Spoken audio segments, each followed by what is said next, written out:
I don't want to marry you. She was auctioned off by her own mother to a mafia monster who hid his face behind a mask. When they got married, what the mafioso did changed everything. Each like and comment helps heart pulses touch even more hearts. The rain beat against the car windows that carried Catherine to what her mother called the only solution. She watched the drops trickle down the glass, each carrying a piece of the life she knew and would never have again. The navy blue dress she wore, the only decent one she owned, was wrinkled from her hands that had been trembling incessantly since she woke up that morning. Her mother, seated beside her, avoided her gaze, but Catherine could feel the weight of guilt emanating from each breath of the woman who was supposed to protect her. "He will take better care of you than I could," her mother murmured, and Catherine closed her eyes, knowing that those words were more to convince herself than to console her. The mansion's gate opened like the doors of hell, revealing a world that Catherine had never imagined existed. The gardens were too perfect. The lights shone with an elegance that seemed to mock her simplicity, and the house itself rose like a monument to the power she was about to face. Each step toward the main entrance made her heart beat harder, not just from fear, but from a strange anticipation she couldn't explain. The sound of her simple shoes echoed on the polished marble, creating a symphony of nervousness that accompanied her as she crossed that portal between two worlds. When the enormous wooden doors opened, Catherine knew there would be no turning back. "There's no escaping what has already been decided," she thought, trying to find courage somewhere within herself. Matteo Russo stood at the center of the main hall, an imposing figure who seemed born to command that environment of luxury and opulence.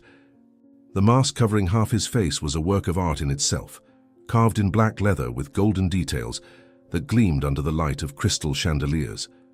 His eyes, however, were what disturbed Catherine most, dark as the deepest night, but carrying an intensity that seemed to penetrate her soul and discover all the secrets she tried to hide. He didn't move when she entered, just observed her with a predatory stillness that made every nerve ending in her body vibrate in a way she had never experienced. His presence filled the environment so completely that Catherine felt as if the air had become denser, more difficult to breathe. "So it's her," he said, and his deep voice reverberated through the hall like distant thunder announcing the storm. The conversation that followed between Matteo and her mother was conducted like any business, numbers being mentioned, terms being settled, while Catherine remained there like an object being evaluated. She heard fragments of the discussion, amounts representing years of work, debts that had grown like weeds, interests that multiplied like nightmares. Matteo didn't take his eyes off her during the entire negotiation, and Catherine felt each look like a physical touch that made her shiver for reasons she couldn't understand. There was something in those eyes that went beyond the coldness of business, a depth that suggested untold stories and wounds that had never completely healed. When her mother finally turned to leave, Catherine felt the last link to her previous life breaking. "Take good care of her," said her mother, but Matteo didn't answer, just continued looking at Catherine as if memorizing every detail of her face. The silence that settled after her mother's departure was almost tangible, heavy with unspoken expectations and unexplored possibilities. Catherine remained where she was, not out of obedience, but because her legs simply refused to move under the weight of that penetrating gaze. Matteo, in turn, began to circle around her, not like a predator, but like someone studying a work of art he couldn't completely decipher. Each step of his echoed on the polished marble, creating a hypnotic rhythm that seemed to synchronize with the accelerated beats of her heart. She could feel the heat emanating from his body when he passed close, a masculine presence so intense that it made her skin tingle even without contact. "You're afraid of me," he observed, stopping right in front of her, and Catherine raised her chin in a gesture of defiance that surprised them both. "I'm afraid of what you represent," Catherine replied, her voice firmer than she thought possible at that moment. The words came out before she could think about them, carrying a brutal honesty that made something change in Matteo's gaze. For an instant, the mask he wore seemed to extend beyond the leather and metal, revealing layers of protection he had built over the years. Catherine realized that it wasn't just her being evaluated at that moment. She was also studying the man in front of her, trying to see beyond the reputation and stories that circulated about his name. There was a visible scar that extended from the corner of his mask, until it disappeared beneath the collar of his shirt, and Catherine wondered what kind of pain had created that mark. "Clever," murmured Matteo, and there was something almost like approval in his voice. Matteo extended his right hand, not as an invitation for a formal handshake, but as a gesture that carried much deeper meanings. Catherine looked at that hand, strong, marked by small scars that told stories of a life she couldn't imagine. Long fingers that had probably already made decisions that changed destinies. She knew that touching that hand would be crossing an invisible line, tacitly accepting the agreement that had been made about her life without her consultation. But there was something in that gesture that went beyond formality, an offering of mutual trust amid a situation that neither of them had completely chosen. When she finally placed her hand in his, Catherine felt an electric current run through her entire arm, a connection that transcended the physical and touched something much deeper. "From now on you are under my protection," said Matteo, and Catherine realized that those words were both a promise and a warning. The touch between them lasted only a few seconds, but to Catherine it seemed an eternity, where the world around completely disappeared. Matteo's hand was surprisingly soft for someone with his reputation, but there was a restrained strength in that touch that spoke of controlled power and fierce protection. When he finally released her hand, Catherine felt a strange sense of loss, as if something important had been taken from her life before she even had a chance to understand what it was. Matteo took a step back, re-establishing the physical distance between them, but Catherine could swear she still felt the heat of his presence radiating across the space that separated them. Their eyes met again, and this time Catherine didn't look away, sustaining that silent connection that seemed to communicate more than words ever could. "You're not what I expected," she admitted, surprising herself with her own courage. "And what did you expect?" asked Matteo, his voice carrying a genuine curiosity that contrasted with the coldness he had shown until then. Catherine hesitated, realizing she was about to reveal more about herself than she had planned, but something in the way he looked at her encouraged her to be honest. She had imagined a monster, someone cruel and heartless, but the man in front of her, despite all his natural intimidation, carried a humanity she hadn't expected to find. There was an ancient sadness in his eyes, a melancholy that spoke of losses and sacrifices that had shaped who he had become. Catherine realized that they were, in a way, two wounded souls trying to navigate in a world that had been cruel to both, each in their own way. "I expected someone soulless," she confessed, "but you have eyes that have cried." Matteo remained motionless for a long moment, as if Catherine's words had struck something very deep inside him. The mask covering half his face seemed, ironically, to reveal more about him than hide. It was a symbol of vulnerability, of something he felt the need to protect from the world. Catherine observed how his breathing changed subtly, becoming deeper, more controlled, as if he were fighting against emotions that preferred to remain buried.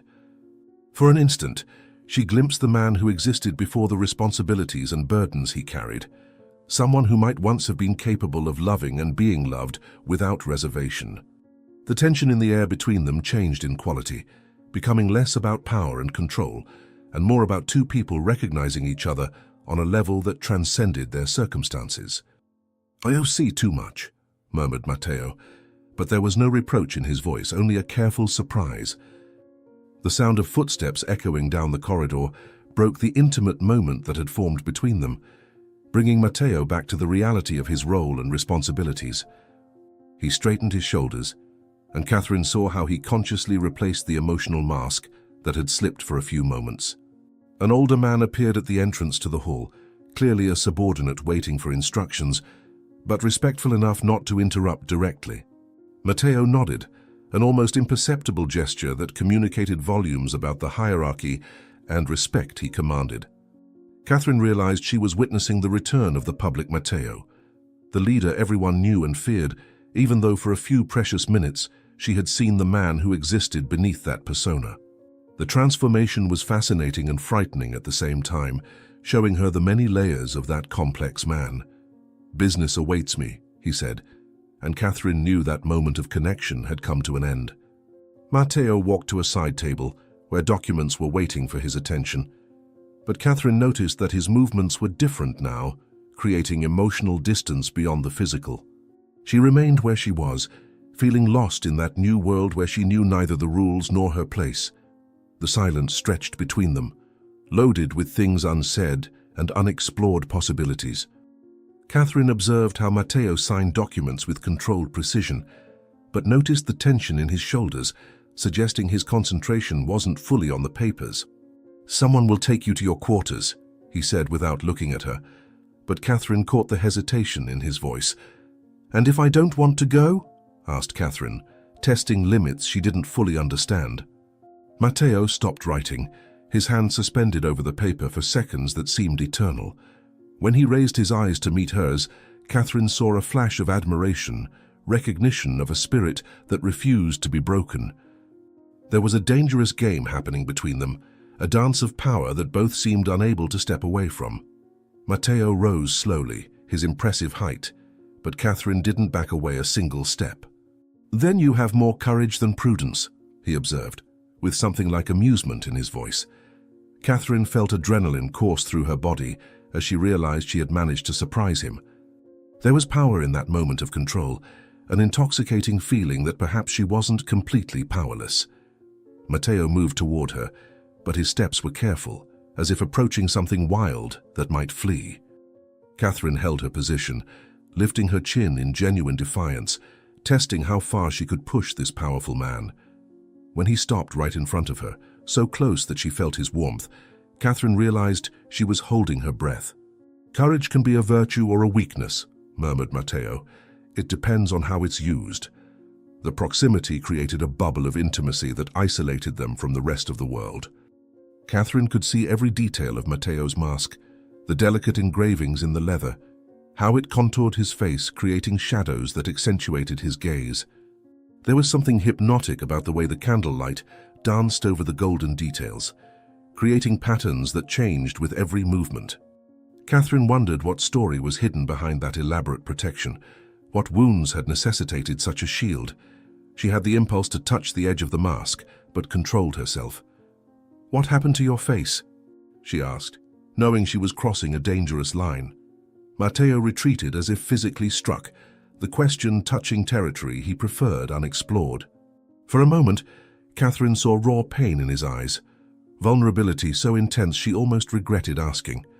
But his expression closed again, defenses returning with a speed that spoke of years hiding wounds never healed. He turned abruptly, walking toward the stairs, each step echoing with finality.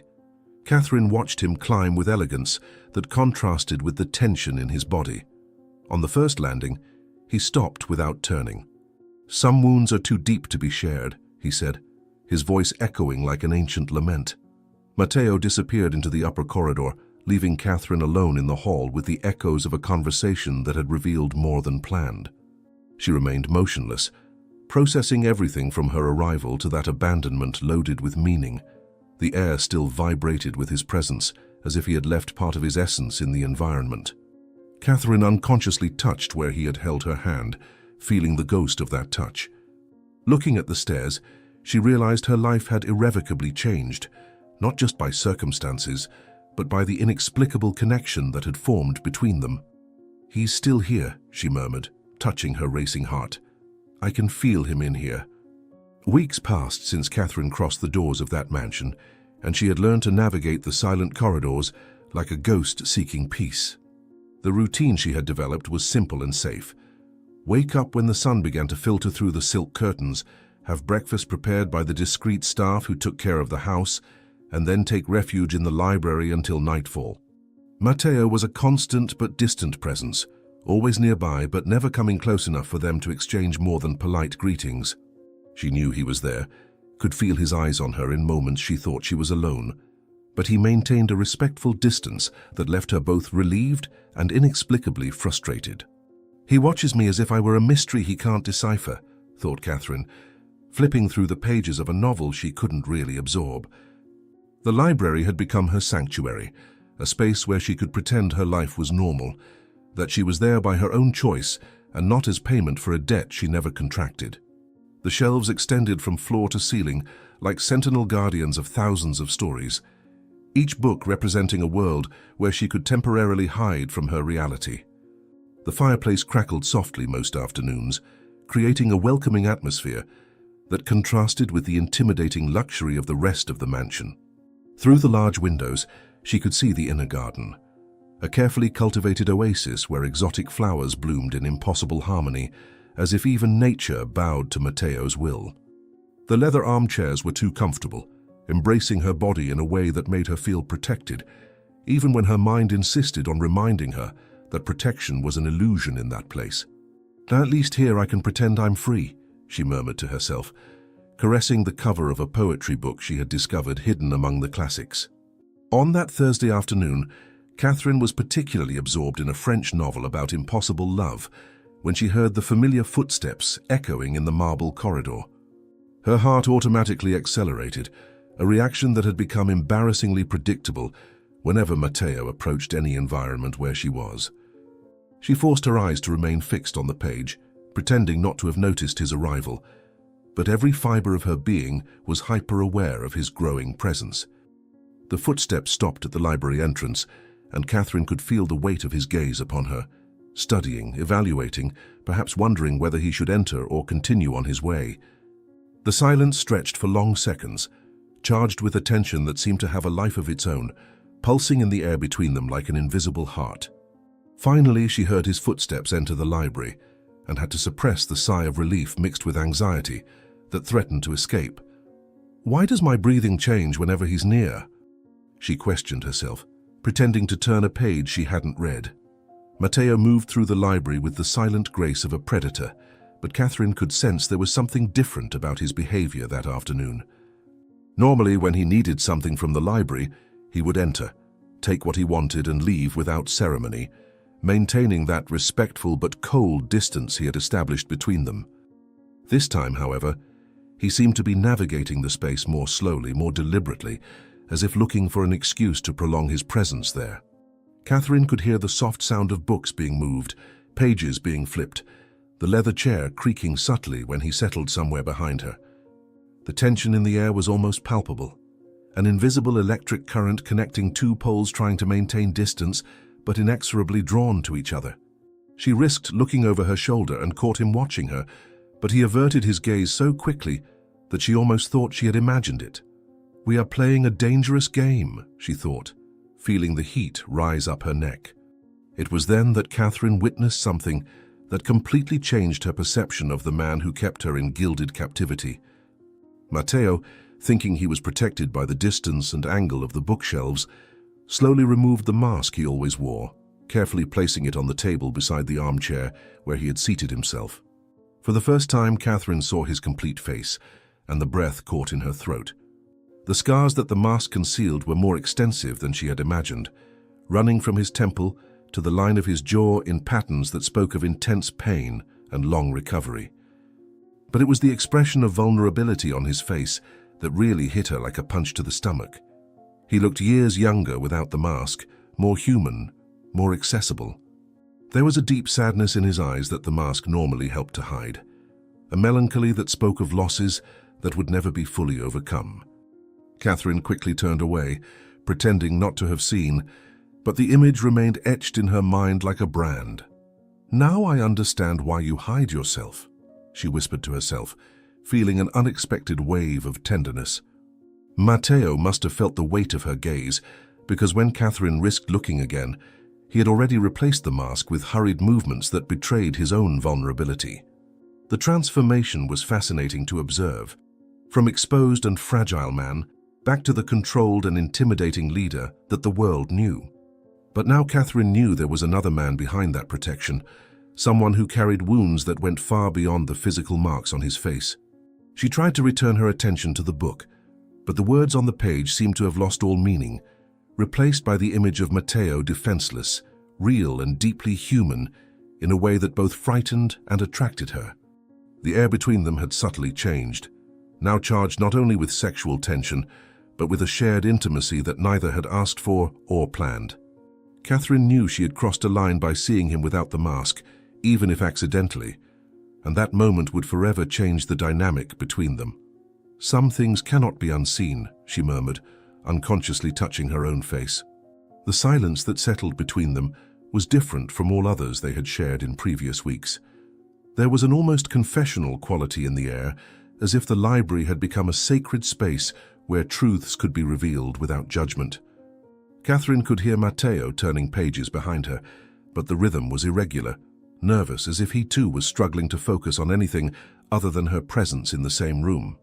She wondered if he knew she had seen him, if he could feel the change in the way she perceived him now.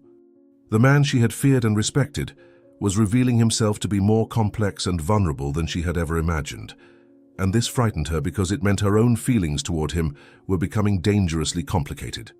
The physical attraction she had tried to deny since their first meeting was now mixed with something much deeper and threatening. Compassion, curiosity, perhaps even the beginning of something she dared not name. How can I feel this for someone who keeps me here against my will? She questioned herself, closing the book more forcefully than intended. The sound of the book closing echoed through the library like thunder, and Catherine realized she had drawn unnecessary attention to herself. She stood up to choose another book, trying to appear casual, but her movements were awkward due to the acute awareness of Matteo's presence in the same space. When she headed for a higher shelf, where some particularly old volumes were kept, she had to stretch to reach a book that had caught her attention.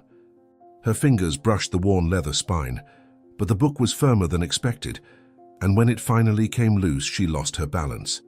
The book escaped from her hands, falling to the floor with a dry sound that seemed to echo through the entire library. Catherine quickly bent down to pick it up, feeling her cheeks burn with embarrassment, but when her fingers touched the leather, they met another hand already extended toward it. "We always meet in the most unexpected moments," said Matteo, his voice softer than she had heard since arriving at the mansion. The touch of their hands was like an electric spark that ran through Catherine's entire arm, making her look up to meet Matteo's intense gaze just inches from hers.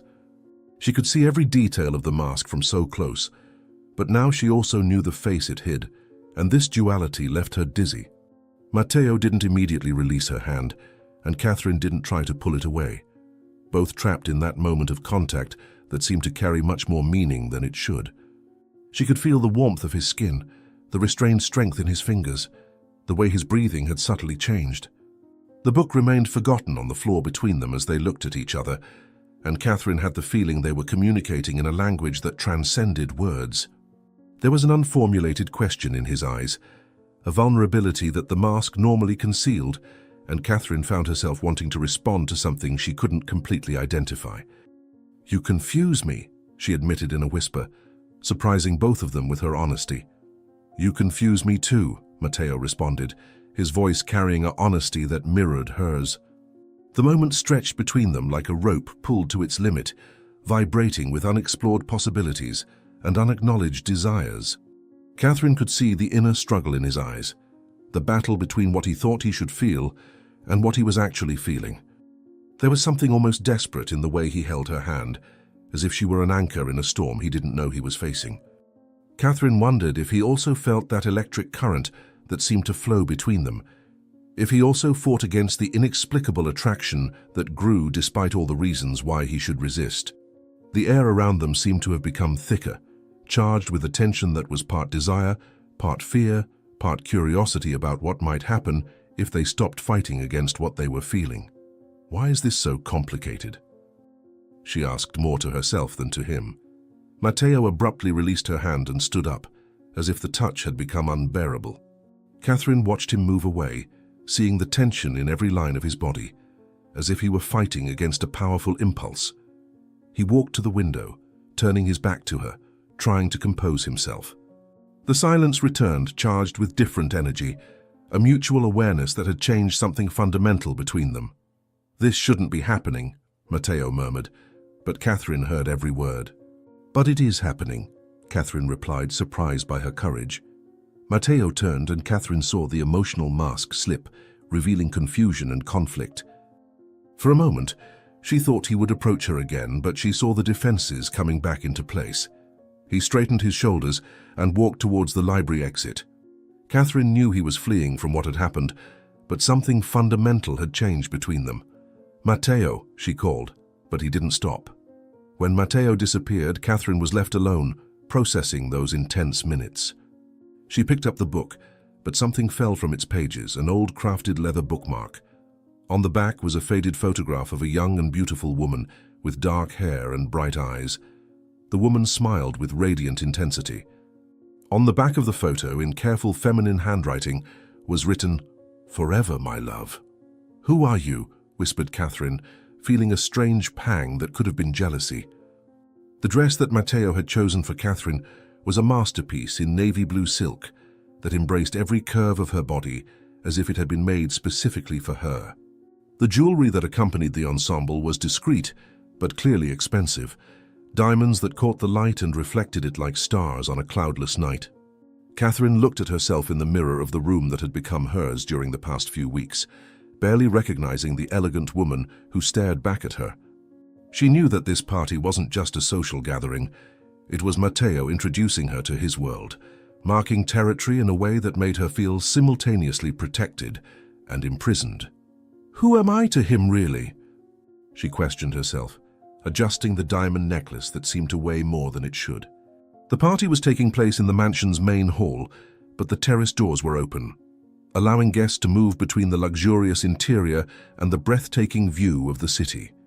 Catherine descended the stairs, feeling all eyes turn to her. Elegant men and women pausing their conversations to assess Matteo Russo's mysterious companion. She could feel the weight of each gaze, some expressions curious, others clearly evaluative, all trying to decipher her place in that world of power and influence. Matteo was waiting at the foot of the stairs, impeccable in a tuxedo that accentuated every line of his imposing body, the elegant mask making him seem even more mysterious and inaccessible. "You look stunning," he murmured, and there was something in his voice that made her heart dangerously accelerate. The party flowed around them like a carefully choreographed dance, with Matteo guiding Catherine through introductions and superficial conversations that revealed much about his power and influence. She observed how people addressed him with a mixture of respect and poorly disguised fear, how their words were weighed and measured before being pronounced. Catherine felt like a chess piece being moved across the board, beautiful and valuable, but still just a piece in the much larger game that Matteo played every day. He maintained a possessive hand on her back, a constant touch that clearly communicated to everyone present that she was under his protection. "They see me as his property," she thought, "but perhaps I'm beginning to like this protection." It was when Richard approached that Catherine felt the atmosphere around her change dramatically. The young lawyer was clearly well-educated and charming, with an easy smile that lit up his brown eyes and a way of speaking that made Catherine feel intelligent and interesting. He was perhaps 28, with a youthful energy that contrasted with Matteo's somber intensity, and for the first time in weeks, Catherine found herself genuinely laughing at jokes and witty comments. Richard seemed genuinely interested in her opinions about books she had read, about art, about life in general, treating her like a real person instead of a beautiful object to be admired. Catherine could feel Matteo watching the interaction from afar, his presence a dark shadow in the periphery of her vision. But for the first time since arriving at the mansion, she allowed herself to relax and enjoy a normal conversation. "How long has it been since you smiled like this?" Richard asked, and Catherine realized she couldn't remember. Matteo watched the interaction between Catherine and Richard with an intensity that made his fists clench involuntarily. Each of her laughs was like a stab in some deep place in his chest that he didn't know could still hurt. He had purposely distanced himself, pretending to be involved in business conversations, but his eyes never left Catherine for more than a few seconds. The way she shone when talking to Richard, how her eyes lit up in a way he had never managed to provoke, awakened something primitive and possessive inside him that scared him with its intensity. Richard was everything Matteo could not be. Young, uncomplicated, free to offer a normal future without the shadows and dangers that surrounded Matteo's life. "She is not yours to keep," he reminded himself, but his heart refused to accept that logic. When Richard leaned in to whisper something in Catherine's ear, making her laugh in a way that lit up her entire face, something inside Matteo simply broke. He crossed the hall with firm, determined steps, each movement loaded with an authority that made the other guests automatically move out of his way. He didn't say a word when he reached them, just extended his hand to Catherine with an expression that admitted no questions. Richard tried to protest, beginning a sentence about how they were having a pleasant conversation, but one look from Matteo was enough to silence him completely. Catherine looked between the two men, confused by the sudden tension that had settled in. But when Matteo whispered, "Come with me," in a tone that was part request, part order, she found herself placing her hand in his without question. "Why are you doing this?"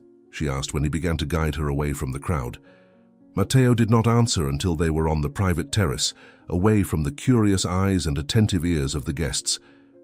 The view of the city stretched before them like a sea of twinkling lights, creating a romantic backdrop that contrasted with the tension radiating from Matteo's body. He released her hand and walked to the balustrade, gripping the wrought iron with a force that turned his knuckles white. Catherine remained where she was, observing the tense lines of his shoulders, the way his breathing was slightly altered, as if he were fighting to maintain control over something powerful within him. The night wind played with her hair, making the fabric of her dress dance around her legs, but she kept her eyes fixed on the man who had become the center of her confused world. "Matteo," she called softly. "What's happening?" "You were enjoying yourself with him," said Matteo, his voice carrying a bitterness he couldn't hide. He turned to face her, and Catherine could see the storm of emotions in his eyes even through the mask. There was pain there and jealousy, and something that looked very much like despair, as if he were losing something precious and didn't know how to stop it. Catherine took a step toward him, instinctively wanting to comfort him, but he raised a hand to keep her at a distance. "You laughed with him in a way you never laughed with me," continued Matteo, and there was a vulnerability in his voice that made Catherine's heart contract. "He can give you things I can never give. A normal life. A future without shadows." Catherine felt tears sting her eyes as she heard the undisguised pain in his voice. "You think I want a normal life?" she asked, surprising them both with the intensity of her response.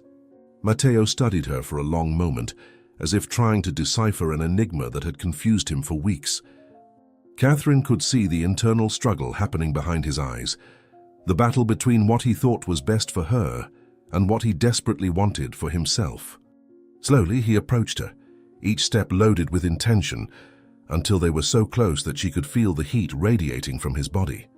His hands rose to frame her face, fingers trembling slightly against her skin, as if he were touching something sacred that could break at any moment. "You don't understand," he whispered. "I am dangerous for you. My world is dangerous for you. But I can't let you go." Catherine covered his hands with hers, keeping them against her face. "Then don't let me go," she replied, and saw something fundamental change in his expression. With slow and deliberate movements, Matteo brought his hands to the mask that had been his shield for so long.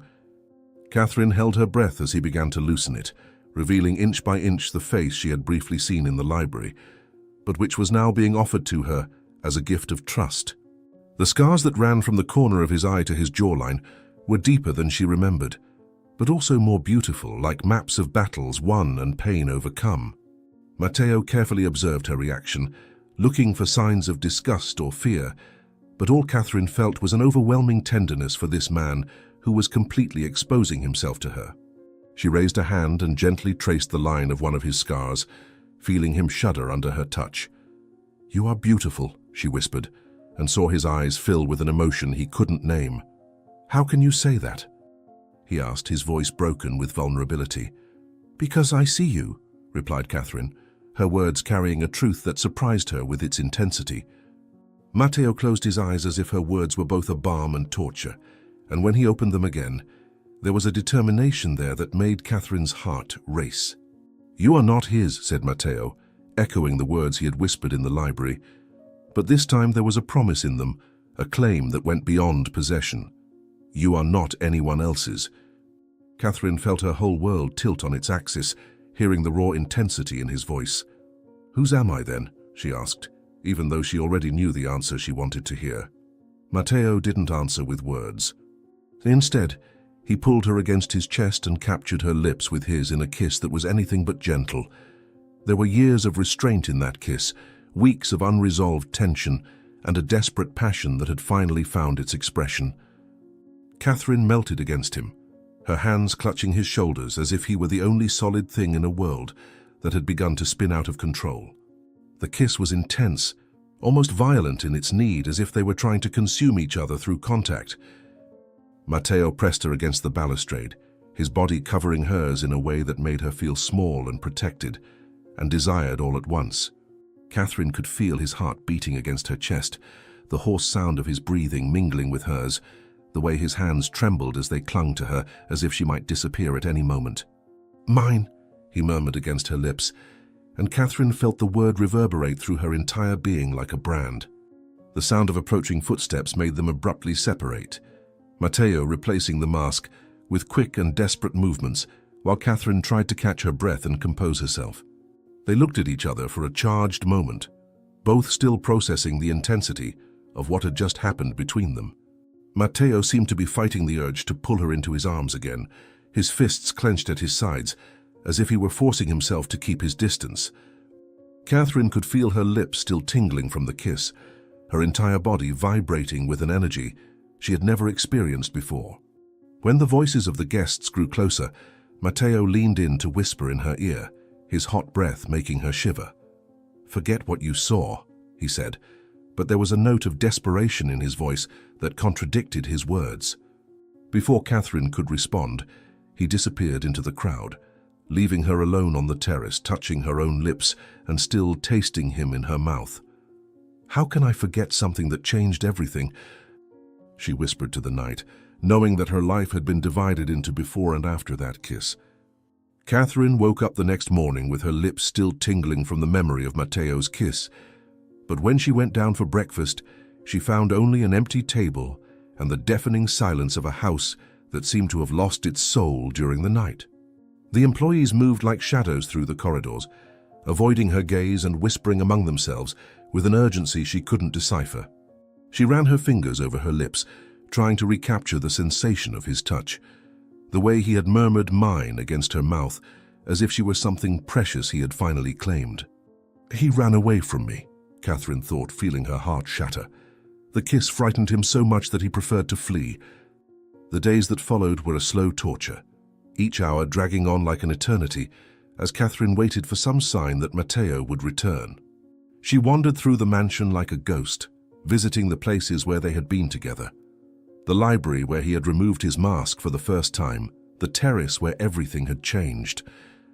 Each space carried the memory of his presence, the echo of his voice, the ghost of his careful touches, making his absence even more painful. The nights were the worst, when she lay in her lonely bed and relived every second of that kiss. "Perhaps I am just a distraction," she whispered to the tear-soaked pillow, "something to pass the time until he grows tired." When Matteo finally returned after 5 interminable days, Catherine felt her heart race upon hearing his voice echoing through the corridors, but the joy lasted only until she saw him for the first time. He was different, colder, more distant, as if he had erected an insurmountable barrier around himself during his absence. The mask was firmly in place, but it was more than that. There was a rigidity in his posture that made her feel like a stranger. When their gazes met in the corridor, Matteo immediately averted his eyes as if the sight of her was too painful to bear. How can he pretend nothing happened? She questioned herself, anger beginning to grow alongside the pain. Catherine's attempts to re-establish some kind of communication with Matteo were met with an icy indifference that hurt her more than any open cruelty. He avoided being in the same room as her, always leaving when she entered, changing direction in the corridors when he saw her approaching. When she tried to speak to him during the rare occasions they met, he treated her with a cold and formal courtesy that was worse than hostility. His responses were monosyllabic when she managed to extract any word from him, and he never looked her directly in the eyes. "Why are you punishing me for something we both wanted?" she shouted to an empty room, knowing he would not answer. The discovery that would change everything came on a Thursday night, when Catherine was walking through the corridors in another of her insane attempts to find peace. Raised voices came from Matteo's office, a heated discussion between him and someone she couldn't identify. The words she heard through the heavy wooden door hit her like lightning, making her world collapse in a matter of seconds. Her family's debt had been paid off some time ago, long before the kiss, long before the party. Matteo wasn't keeping her out of necessity or obligation. He was keeping her because he wanted to, because he had chosen to keep her there even after she had become free to leave. "He lied to me," she whispered to herself, feeling nausea rise up her throat. "All this time I could have left." The anger that exploded inside Catherine was different from anything she had ever felt before, a pure fury that burned through the pain and confusion, giving her the strength she needed to confront the man who had played with her life. She waited until Matteo's visitor left the office before knocking on the door with enough force to hurt her knuckles. When Matteo opened the door, she could see the surprise in his eyes quickly being replaced by the familiar coldness he had used as a shield. "We need to talk," she said, pushing the door and entering the office without waiting for an invitation. "There is nothing to discuss," he replied, but his voice lacked the icy conviction he had perfected. "My family's debt was paid off 3 weeks ago," Catherine declared without preamble, watching as Matteo stood motionless, his mask not completely hiding the flash of panic in his eyes. The silence that followed was deafening, laden with unspoken accusations and truths finally exposed to the harsh light of reality. Matteo didn't deny it, didn't try to explain, didn't offer apologies. He simply stood there like a marble statue caught in the act. "You lied," she continued, her voice growing in volume. "Made me believe I had no choice when I could have left at any moment." "You always had a choice," he said, his voice so low she could barely hear it. "Then why didn't you tell me?" Catherine shouted, all the pain and frustration of the past weeks exploding like a volcano. "Why did you let me believe I was trapped here? Why did you treat me like property when I could have been free?" Matteo continued to keep his back to her, but Catherine could see the tension in his shoulders, the way his hands clenched into fists. His silence was more eloquent than any answer, confirming all her worst fears about his motives and intentions. She had become a toy for him, something interesting to occupy his time until he lost interest. "Was I just a whim to you?" she asked, her voice broken with pain. "Something for you to amuse yourself with until you got bored?" Matteo's silence was answer enough. Matteo remained motionless for long moments, as if he were waging an internal battle that Catherine couldn't see. But when he finally turned to face her, there was a coldness in his eyes that made her instinctively step back. The mask was firmly in place, and he had transformed back into the dangerous and unreachable man she had met on the first day. "You're free to go," he said, each word pronounced with clinical precision that cut through her like a sharp blade.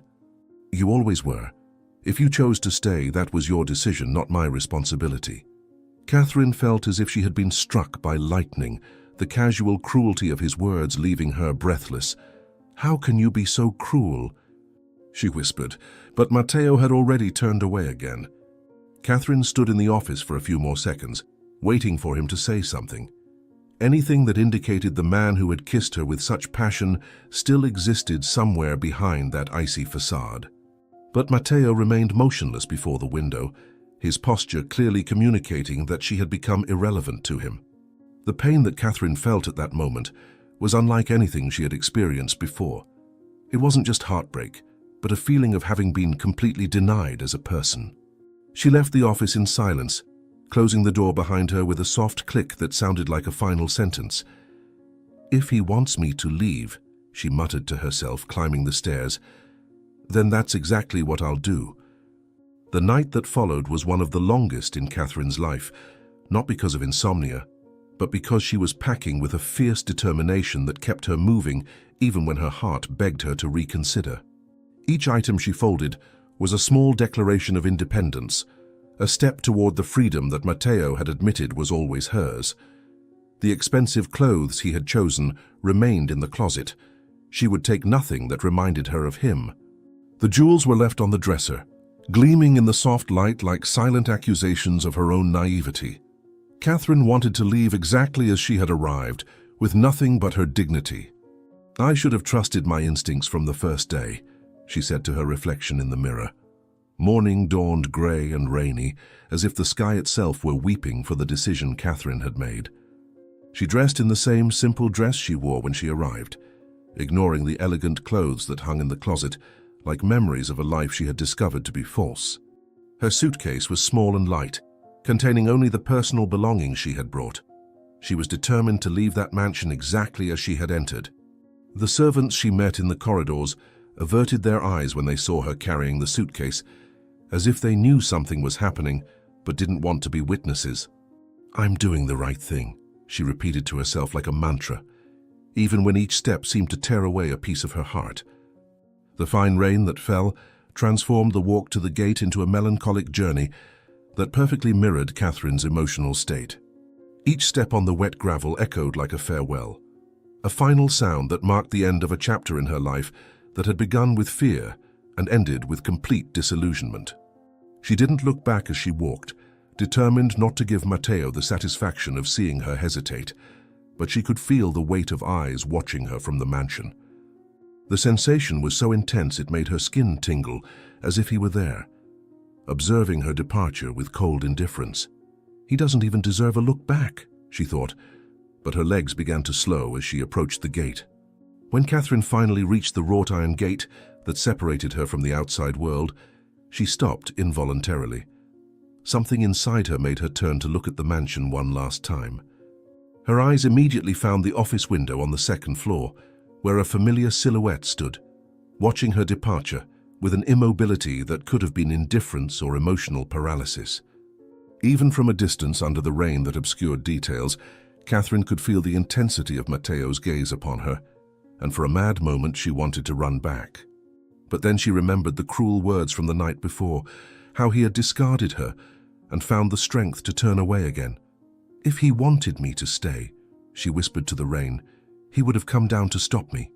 In the office window, Matteo remained motionless, but his hand was pressed against the wet glass, as if trying to reach her across the distance he himself had created. Months had passed since Catherine left Matteo's mansion, and she had built a simple but dignified life in a small apartment downtown. Her job as a municipal librarian kept her busy during the days, organizing books and helping visitors. But the nights were the hardest, when loneliness weighed on her like a suffocating blanket. She had tried to rebuild her life away from memories of him, but couldn't forget the taste of his lips or the way he had whispered mine against her mouth that night on the terrace. The apartment was modest, with simple furniture and empty walls that contrasted drastically with the luxury of the mansion, but it was hers, bought with money she earned honestly. "At least now I know everything I have is real," she would murmur to herself on lonely nights, but the phrase sounded hollow even to her own ears. The storm that formed that Friday night seemed to mirror the turbulence Catherine had felt growing in her chest for days. Richard had appeared in her life again, visiting the library frequently, always charming and attentive, bringing flowers and dinner invitations that she politely declined. There was something in his eyes that made her uncomfortable, an intensity she couldn't identify, as if he were looking for something specific in their conversations. When he appeared at her door that night, drenched by the rain and claiming his car had broken down nearby, Catherine hesitated before letting him in. Something in her instinct screamed danger, but politeness and compassion spoke louder than caution. "You shouldn't be here," she said, but she was already opening the door, allowing him to enter her small sanctuary. The conversation with Richard began normally, him thanking her for her hospitality and commenting on the cozy apartment. But gradually his questions became more specific, more directed. He wanted to know about her life at the mansion, about Matteo's habits, about the people who visited, about the business she might have heard being discussed. Catherine felt a chill down her spine when she realized Richard wasn't there by coincidence. He had been sent, instructed to approach her and extract information that could be used against Matteo. The realization hit her like a punch to the stomach, making her understand that even away from the mansion, she was still connected to that dangerous world through ties she couldn't break. "You're working for his enemies," she said, instinctively backing away, and saw Richard's mask of charm slip, revealing something much more sinister underneath. When Richard admitted his true intentions, Catherine's apartment suddenly filled with men who had been waiting outside, shadowy figures who moved with frightening purpose and efficiency. Catherine found herself surrounded, cornered in her own home by people who saw in her only a tool to get to Matteo. The fear she felt in that moment was different from anything she had experienced before. It wasn't the respectful fear she had of Matteo, but pure terror in the face of men who clearly had no scruples about hurting an innocent woman. Richard approached her with a smile that didn't reach his eyes, explaining how she would be used as bait to lure Matteo into a deadly trap. Catherine realized that her attempt to escape Matteo's world had failed. She was still vulnerable because of the connection they had, even separated. "He doesn't even care about me anymore," she lied, trying to convince them that she had no value as a hostage. But Richard laughed in a way that froze her blood. It was then that the temperature in the apartment seemed to drop several degrees, and a familiar presence filled the environment like a silent storm. Matteo appeared at the door like a materialized shadow, his mere presence changing the entire dynamic of the confrontation. He carried no visible weapon, made no dramatic threats, shouted no orders. He simply stood there, radiating a natural authority that made the armed men involuntarily hesitate. His eyes met Catherine's across the small space, and she saw in them a cold fury that promised terrible consequences for anyone who dared to harm her. Richard tried to maintain his bravado, but his voice trembled when he attempted to give orders to his men, as if Matteo's mere presence had drained his confidence. "You should have stayed away from her," said Matteo, his voice low but charged with a threat that made everyone in the apartment understand they had made a fatal mistake. What followed was a demonstration of power that Catherine would never forget. Matteo didn't need to raise his voice or make explicit threats to make Richard's men back down. Some whispered words, some names mentioned, some promises made in conversational tone, and suddenly the intruders were leaving the apartment with embarrassing haste, leaving Richard alone to face the consequences of his betrayal. Matteo approached the lawyer with measured steps, each movement controlled but loaded with implicit threat, and whispered something in his ear that made Richard visibly pale before running out the door. Catherine was left alone with Matteo in her small apartment, the contrast between them stark. He seemed too enormous for the modest space, his powerful presence making the simple furniture look even humbler. "How did you know I was in danger?" she asked, her voice trembling not from fear but from an emotion she couldn't name. "I never stopped protecting you," Matteo answered simply, as if it were the most natural thing in the world. Catherine felt her world tilt on its axis with this revelation, realizing that during all these months of solitude, she had never really been alone. He had kept people discreetly watching over her, ensuring her safety even after she had left in anger and hurt. The realization that he had continued caring for her even after having hurt her so deeply hit her like a wave, making her question everything she had assumed about his feelings and motivations. Tears began to stream down her face when she understood that Matteo had let her go, not because he didn't care, but because he believed she would be better off away from him. "Why didn't you tell me?" she whispered, echoing the words she had screamed at him months ago, but this time laden with understanding instead of anger. Matteo approached her slowly, as if approaching something wild that might flee at any moment, and Catherine could see the vulnerability he tried to hide behind his controlled posture. There were dark bags under his eyes suggesting sleepless nights, a tension in his shoulders that spoke of months carrying a heavy emotional burden. When he extended his hand to her, Catherine saw that it trembled slightly, betraying the careful control he maintained over his emotions. "Because you deserved the chance to choose a life without the shadows that follow me," he said, his voice hoarse with contained emotion. "Because I love you too much to keep you prisoner in my world." The words "I love you" hung in the air between them, like a confession torn from the depths of his soul, the first time he had admitted his feelings so directly. Catherine felt as if she were seeing Matteo clearly for the first time, finally understanding the motivations behind his cruel actions. He had hurt her because he believed it was the only way to free her, sacrificing his own happiness for her safety and well-being. The pain she had carried for months began to transform into something different, not immediate forgiveness, but understanding that they had hurt each other through misdirected love. "You're an idiot," she said, but her voice was full of tenderness instead of anger. "If you thought I would be happier without you." Matteo closed his eyes as if her words were both relief and torture, and when he opened them again, there were unshed tears glistening in them. "Come home with me," he asked, and Catherine realized that this was the first time he had asked for something instead of demanding it. The journey back to the mansion happened in silence, loaded with possibilities, both lost in thoughts about what awaited them. Catherine observed the familiar landscape passing by the car window, remembering the first time she had made that journey, terrified and not knowing what awaited her. Now she knew exactly where she was going and with whom, but there was still uncertainty about what she would find when they arrived. Matteo drove with intense concentration, occasionally glancing at her, as if he needed to make sure she was really there, that he hadn't dreamed of her return. When they finally reached the mansion, Catherine felt a wave of nostalgia mixed with apprehension. That place had been her prison and her refuge, the setting of her greatest suffering and her happiest moments. Can I really belong to this world? She wondered, looking at the illuminated windows that awaited her like welcoming eyes. In the main hall where they had met months ago, Matteo stopped in the same spot where he had stood that first night, but this time there was no coldness in his posture. With slow and deliberate movements, he removed the mask he was wearing, but instead of simply taking it off, he placed it on a nearby table with purpose, as if making a statement. Catherine understood the symbolism. He was shedding all protections, all barriers he had built over the years. His scars were completely exposed under the soft light of the chandeliers, but now she saw them not as flaws, but as marks of survival and strength.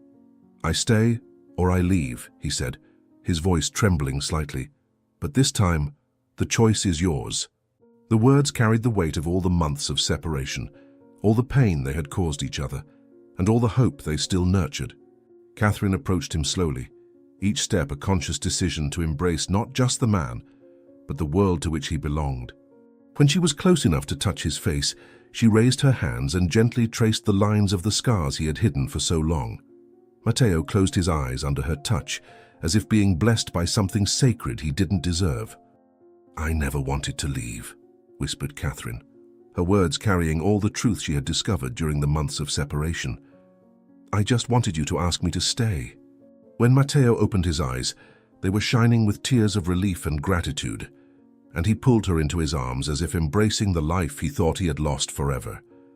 They held each other in silence in the middle of the hall, two wounded souls who had finally found their way back to each other. Matteo intertwined his fingers with hers, with a tenderness that contrasted with his natural strength, and began to lead her toward the marble staircase that led to the upper floor. This time Catherine climbed beside him as an equal, not as a prisoner or reluctant guest, but as the woman who had chosen to share her life with him. Each step was a silent promise, each movement a declaration of mutual commitment. When they reached the top of the stairs and Matteo turned to look at her, Catherine saw in his eyes not only love, but reverence, as if she were a miracle he still couldn't fully believe in. "Welcome home," he said, and Catherine knew that this time she truly was home. As someone who will never again descend alone, she thought, finally feeling that she had found the place where she belonged. If Catherine and Matteo's story moved you, don't forget to subscribe, like, and comment where you're from. And don't go anywhere. The next story is already appearing on the screen, made especially for you. See you soon.